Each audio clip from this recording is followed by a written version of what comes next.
It was Halloween and the flight had suffered a huge delay for whatever reason, which led to most of the passengers being reseated on other flights, leaving only a handful of us, and by us, I mean those unlucky enough not to have been reseated or unable to afford a hotel, stuck at the airport.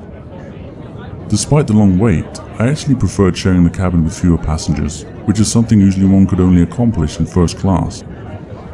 I enjoyed the luxury of being able to choose my seat once I boarded the flight. While most of the passengers had decided to sit at the far back section of the plane, I chose a quiet corner seat in the front section where there were just a few other passengers that appeared to know each other judging by how close they were seated together. The flight was originally intended to take place during the day, but the delay had resulted in an overnight flight. Not a big deal, but I did miss seeing the awesome view from outside the window, which eventually led me to focus my attention to the interior of the cabin.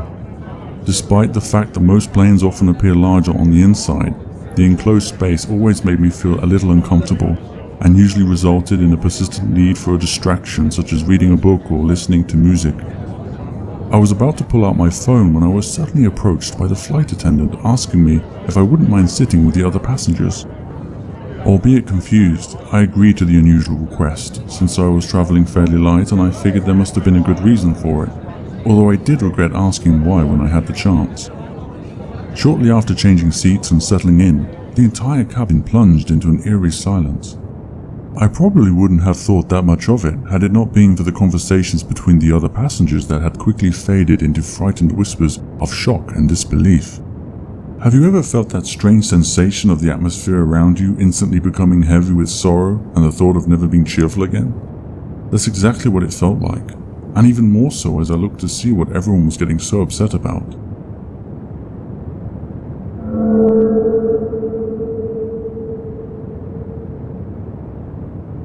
I couldn't quite believe my eyes at first, and the notion of sharing a small cabin with a dead person for the remainder of the flight was extremely unsettling. I knew that the flight staff were probably just following procedure, but I could still feel my stomach churning in the face of this morbid turn of events. At that point, I decided to head on to the restroom.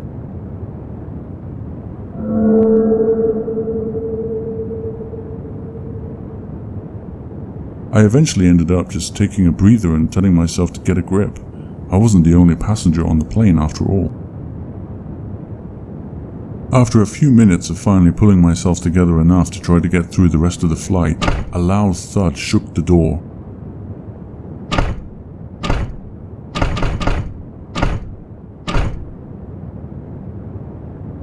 Suddenly, the banging stopped and all I could hear was my elevated breathing. Strangely, I felt less safe alone locked inside the restroom than I did outside with the rest of the passengers, so I waited just a few minutes before cautiously opening the door.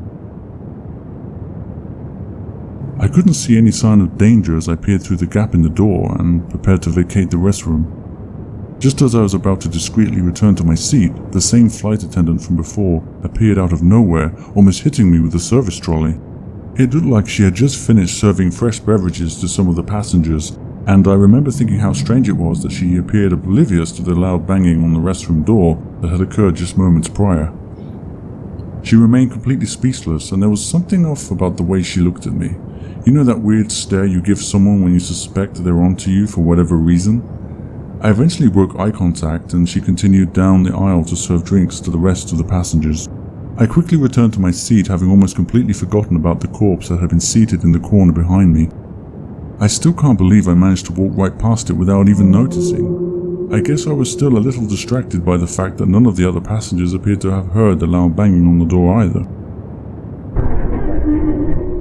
Perhaps it wasn't as loud as I remember, or maybe it was just a prank. It was Halloween after all. At least I had a spooky Halloween tale to share with my young nephews back at home, even if it meant not being able to share the entire truth of what really happened on board that flight. At least until now.